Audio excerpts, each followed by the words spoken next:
Saudara-saudara sekalian, selamat bertemu kembali di channel Dr. Sonang Sitohang edisi Manajemen Produktivitas dan Kualitas Kehidupan Kerja dengan topik manusia dan industrialisasi. Namun saudara-saudara sekalian, seperti biasanya sebelum mulai pembahasannya, jangan lupa tekan tombol subscribe dan aktifkan notifikasi dan lonceng agar Anda tidak ketinggalan informasi berikutnya dari channel ini. Latar belakang: industri adalah kegiatan ekonomi yang mengolah bahan mentah, bahan baku, barang setengah jadi atau barang jadi menjadi barang yang bermutu tinggi dalam penggunaannya, termasuk kegiatan rancang bangun dan perekayasaan industri. Dengan demikian, industri merupakan bagian dari proses produksi. Bahan industri diambil secara langsung maupun tidak langsung, kemudian diolah sehingga menghasilkan barang yang bernilai tinggi untuk digunakan oleh masyarakat. Kegiatan proses produksi dalam industri itu disebut dengan perindustrian. Dari definisi tersebut, istilah industri sering disebut sebagai kegiatan manufaktur atau manufacturing. Padahal saudara-saudara sekalian, pengertian industri sangatlah luas, yaitu menyangkut semua kegiatan manusia dalam bidang ekonomi yang sifatnya produktif dan komersial. Karena merupakan kegiatan ekonomi yang luas, maka jumlah dan macam industri berbeda-beda untuk tiap negara atau daerah. Pada umumnya, makin maju tingkat perkembangan perindustrian di suatu negara atau daerah, makin banyak jumlah dan macam industri, dan makin kompleks pula sifat kegiatan dan usaha tersebut. Cara menggolongan atau pengklasifikasian industri pun berbeda, tetapi pada dasarnya pengklasifikasian industri didasarkan pada kriteria, yaitu berdasarkan bahan baku, tenaga kerja, pangsa pasar, modal, atau jenis teknologi yang digunakan. Saudara-saudara sekalian, selain faktor-faktor tersebut, perkembangan dan pertumbuhan ekonomi suatu negara juga turut menentukan keanekaragaman industri negara tersebut. Semakin besar dan kompleks kebutuhan masyarakat yang harus dipenuhi, maka semakin beraneka ragam jenis industrinya. Saudara-saudara sekalian, pada penelitian ini industrialisasi yang dimasukkan lebih mengarah pada proses produksi secara massal, seperti pabrik rokok misalnya ya. Keberadaan pabrik rokok inilah yang memberi muka baru pada kehidupan masyarakat desa, terutama pada profesi baru masyarakatnya. Industrialisasi berasal dari kata industri, terkait dengan industri ini tadi ya. Industrialisasi berasal dari kata industri yang berarti memiliki makna kegiatan memproses atau mengelola barang dengan menggunakan sarana dan peralatan melalui mesin. Jadi, saudara-saudara sekalian, pada kesempatan ini dijelaskan bahwa industrialisasi adalah bagian dari proses modernisasi, di mana perubahan sosial dan perkembangan ekonomi erat hubungannya dengan inovasi teknologi. Dalam industrialisasi ada perubahan filosofi manusia, di mana manusia mengubah pandangan lingkungan sosialnya menjadi lebih kepada rasionalitas atau tindakan didasarkan atas pertimbangan, efisiensi, dan perhitungan. Tidak lagi mengacu kepada moral, emosi, kebiasaan, atau tradisi. Menurut para peneliti, ada faktor yang menjadi acuan modernisasi industri dan pengembangan perusahaan, mulai dari lingkungan politik dan hukum yang menguntungkan untuk dunia industri dan perdagangan. Bisa juga dengan sumber daya alam yang beragam dan melimpah, dan juga sumber daya manusia yang cenderung rendah biaya, memiliki kemampuan dan bisa beradaptasi dengan pekerjaannya, seperti yang telah tergambar sebelumnya pada masyarakat di suatu desa ya. Dikatakan bahwa dampak industri rokok yang telah terbangun berpengaruh terhadap berbagai macam aspek kehidupan, pola pikir, gaya kehidupan yang disebabkan peningkatan ekonomi, serta yang lebih spesifik merujuk pada peran laki-laki atau suami dalam keluarga, yang seharusnya laki-laki merupakan leader keluarga, terutama dalam hal menafkahi masalah berbanding terbalik, ya. Wanita lah yang merupakan tulang punggung keluarga. Lain halnya atau kita merujuk mengenai makna industri revolusi, lingkup pembahasannya memang lebih luas, ya. Industrialisasi pada masyarakat seperti adanya penggantian teknik produksi dari cara yang tradisional ke cara modern, sebuah transformasi yaitu suatu perubahan masyarakat dalam segala aspek kehidupan. Industri mempunyai dua pengertian, ya. Kalau tadi kan secara luas yang saya jelaskan dari beberapa aspek, ya. Pengertian secara luas dan pengertian secara sempit. Dalam pengertian secara luas, industri mencakup semua usaha dan kegiatan di bidang ekonomi yang bersifat produktif. Sedangkan pengertian secara sempit, industri atau industri pengolahan adalah suatu kegiatan yang mengubah suatu barang dasar secara mekanis, kimia atau dengan tangan sehingga menjadi barang setengah jadi atau barang jadi. Dalam hal ini termasuk kegiatan jasa industri dan pekerja atau perakitan atau assembling. Dalam istilah ekonomi, industri mempunyai dua pengertian. Yang pertama, saudara-saudara sekalian, industri merupakan himpunan perusahaan-perusahaan sejenis. Contoh industri kertas berarti himpunan perusahaan-perusahaan penghasil kertas. Yang kedua, industri adalah sektor ekonomi yang di dalamnya terdapat kegiatan produktif yang mengolah barang mentah menjadi barang setengah jadi atau barang jadi.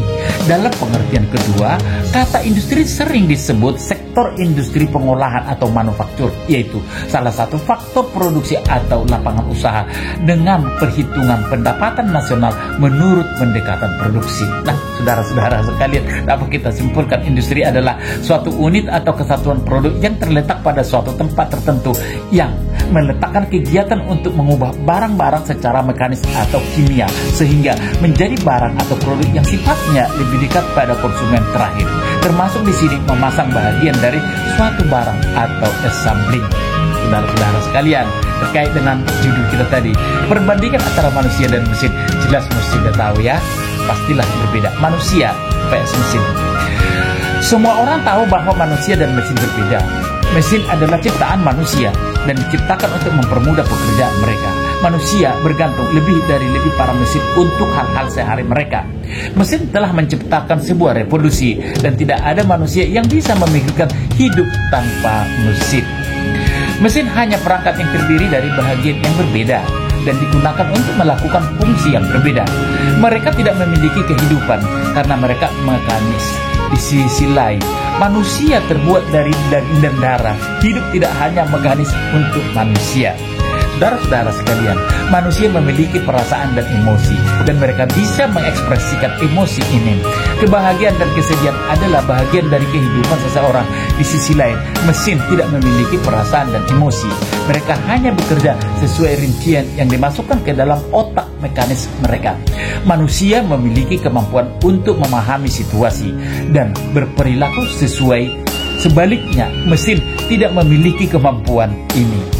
Saudara-saudara sekalian, sementara manusia berperilaku sesuai dengan kesadaran mereka. Mesin tampil seperti yang diajarkan atau disetting. Manusia melakukan aktivitas sesuai kecerdasan mereka sendiri. Sebaliknya, mesin hanya memakai kecerdasan buatan. Ini adalah kecerdasan buatan manusia yang dimiliki mesin. Kecerdasan mesin bergantung pada kecerdasan manusia yang menciptakannya. Perbedaan mencolok lainnya yang bila dilihat adalah bahwa manusia bisa melakukan sesuatu yang orisinal dan mesin, ya, tidak bisa. Mesin memiliki keterbatasan dalam kinerjanya karena mereka membutuhkan manusia untuk membimbing mereka atau mengoperasionalkan mereka. Meskipun mesin sangat canggih, mereka tidak dapat melakukan apapun yang asli. Mesin tidak memiliki pikiran asli. Hal ini lain yang harus diperhitungkan adalah mesin tidak lebih unggul dari manusia. Ya, mesin tidak memiliki kehidupan karena mereka mekanis. Di sisi lain, manusia terbuat dari daging dan darah. Hidup tidak mekanis bagi manusia. Yang kedua, Manusia memiliki perasaan dan emosi, dan mereka bisa mengekspresikan emosi ini. Mesin tidak memiliki perasaan dan emosi. Mereka hanya bekerja sesuai rincian yang dimasukkan ke dalam otak mekanisme mereka.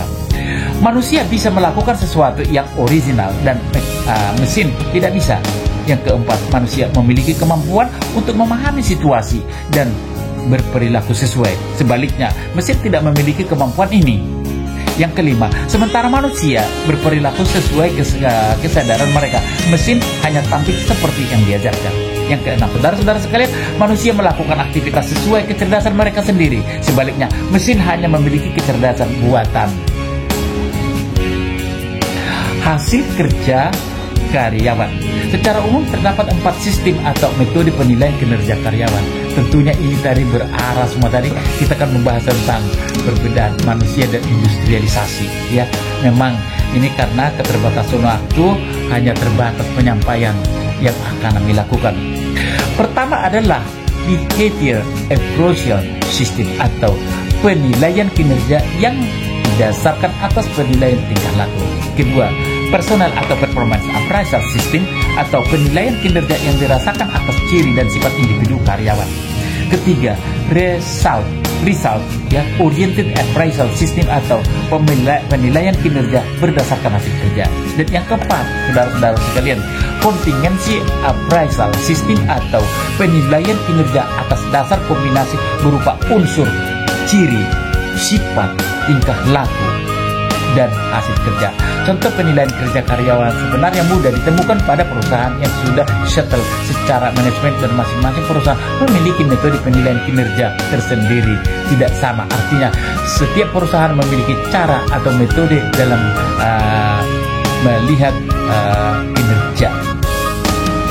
Pengukuran aktivitas kerja karyawan. Pengukuran kinerja adalah proses di mana organisasi menetapkan parameter hasil untuk dicapai oleh program, investasi, dan akuisisi yang dilakukan. Proses pengukuran kinerja seringkali membutuhkan penggunaan bukti statistik untuk menentukan tingkat kemajuan suatu organisasi dalam meraih tujuannya. Tujuan mendasar di balik melakukannya pengukuran adalah untuk meningkatkan kinerja secara umum. Pengukuran kinerja juga merupakan hasil dari suatu penilaian yang sistematik dan didasarkan pada kelompok indikator kinerja kegiatan yang berupa indikator-indikator masukan, keluaran, hasil, manfaat, dan dampak. Pengukuran kinerja digunakan sebagai dasar untuk menilai keberhasilan dan kegagalan pelaksanaan kegiatan sesuai dengan sasaran dan tujuan yang telah ditetapkan dalam rangka mewujudkan visi dan misi perusahaan. Pengukuran kinerja merupakan suatu alat manajemen yang digunakan untuk meningkatkan kualitas pengambilan keputusan dan akuntabilitas. Pengukuran kinerja juga digunakan untuk menilai pencapaian tujuan dan sasaran. James Westphal 1993. Sedangkan menurut Junaidi tahun 2002, saudara-saudara sekalian, pengukuran kinerja merupakan proses pencatat dan mengukur pencapaian pelaksanaan kegiatan dalam arah pencapaian misi, lalu hasil-hasil yang ditampilkan berupa produk, jasa, ataupun kegiatan perusahaan harus dapat diukur dan dinyatakan dengan pencapaian arah perusahaan di masa yang akan datang, yang menyatakan dalam misi yang dinyatakan dalam misi dan visi perusahaan. Dari definisi di atas, saudara-saudara, dapat kita pahami bahwa sistem pengukuran kinerja adalah suatu sistem yang bertujuan untuk membantu manajer perusahaan menilai pencapaian suatu strategi melalui alat ukur keuangan dan non-keuangan. Hasil pengukuran tersebut kemudian digunakan sebagai umpan balik yang akan memberikan informasi tentang prestasi pelaksanaan suatu rencana dan titik di mana perusahaan memerlukan penyesuaian atas aktivitas perencanaan dan pengendalian. Ya, pengukuran kinerja terdapat 3 macam pengukuran yang dapat digunakan untuk mengukur kinerja secara kuantitatif, yaitu ukuran kriteria tunggal atau single kriterium. Yang kedua, ukuran kriteria beragam atau multiple kriterium. Ini saudara-saudara, ya, seperti saya katakan tadi, berbeda juga penerapannya di setiap negara. Kemudian ukuran kriteria gabungan atau composite kriterium. Nah, keberhasilan kerja karyawan, ya, kita telah membahas tentang prestasi kerja. Membahas mengenai motivasi kerja tidak dapat terlepas dari pembahasan mengenai prestasi kerja, karena motivasi kerja merupakan bagian yang terpenting dari tingkah laku kerja tersebut. Prestasi kerja dapat diartikan sebagai hasil yang dicapai oleh seorang menurut ukuran yang berlaku untuk pekerjaan yang bersangkutan. Yang dimaksud di sini adalah sesuai dengan standar masing-masing perusahaan. Hasibuan 1995. Prestasi kerja adalah suatu hasil kerja yang dicapai seseorang dalam melaksanakan tugas-tugasnya yang dibebankan kepadanya, yang didasarkan atas kecakapan, pengalaman, dan kesungguhan serta waktu. Muhammad Asyid juga mengatakan bahwa prestasi kerja sebagai kesuksesan seseorang dalam melaksanakan suatu pekerjaan. Saudara-saudara sekalian, penilaian prestasi kerja dapat dilakukan seperti yang dikatakan oleh Stuart Kusnan 1090. Cara dilihat dari kuantitas pekerjaan yang dilakukan, kemudian dilakukan dengan kualitas kerja, kemudian dilakukan keandalan, yang keempat inisiatif, kelima kerajinan, kesediaan melakukan tugas, keenam sikap, dan ketujuh kehadiran. Nah, saudara-saudara sekalian, ketujuh hal tersebut itu ada standar. Nah, setiap orang yang akan dinilai tentu berdasarkan itu tadi. Maka dengan perolehan dari ketujuh aspek tersebut dapat diketahui bahwa di manakah level daripada kinerja seseorang. Saudara-saudara sekalian, penggunaan penilaian prestasi kerja. 1. Perbaikan prestasi kerja.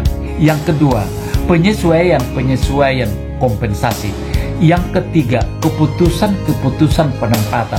Yang keempat, kebutuhan latihan dan pengembangan. Yang kelima, perencanaan dan pengembangan karir. Yang keenam, penyimpangan proses staffing. Yang selanjutnya, ketidakakuratan. Yang berikutnya, kesalahan desain pelaksanaan yang terdiri dari kesempatan kerja yang adil, tantangan. Nah, saudara-saudara sekalian, inilah yang menjadi kesimpulan dari pembahasan materi ini. Yang pertama, industrialisasi bertujuan untuk menjadikan sektor industri yang mantap, kuat dan stabil melalui usaha terpadu yang melibatkan seluruh rakyat dengan berlandaskan asas demokrasi ekonomi, pemerataan dan kesempatan berusaha, peningkatan ekspor, dan tetap pemeliharaan kelestarian lingkungan hidup secara nasional, secara global.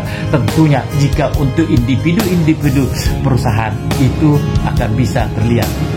Kemudian, industri yang maju di dalamnya terkandung struktur sosial yang kokoh. Masyarakatnya memiliki nilai budaya yang mampu menjadi acuan dalam mengembangkan dan meningkatkan produksi, dan terkait erat dengan kegiatan ekonomi umumnya, dan didukung oleh penguasaan teknologi atau pendidikan dan pengetahuan, serta mempunyai daya saing yang kuat dalam memasuki pasar global. Yang ketiga, saudara-saudara sekalian, adapun dimensi budaya tampak pada tumbuh dan berkembangnya nilai budaya baru dalam lingkungan keluarga yang sangat bermanfaat bagi kebutuhan masyarakat industri, seperti disiplin yang tinggi, taat beribadah, dan memiliki motivasi yang tinggi.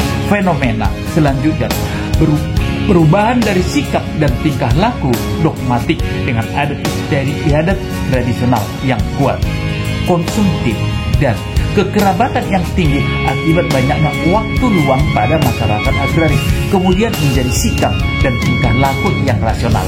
Etos kerja yang tinggi, disiplin kerja, hemat, kompetisi, berprestasi, orientasi ke masa depan. Demikian saudara-saudara sekalian penyampaian materi manusia dan industrialisasi dalam kesempatan yang baik ini. Semoga bermanfaat adanya. Apabila ada yang kurang dipahami terkait dengan materi ini, dapat menghubungi channel Dr. Sonang Sitohang untuk mendiskusikannya. Saudara-saudara sekalian, sampai bertemu kembali pada edisi berikutnya dengan topik yang berbeda. Terima kasih.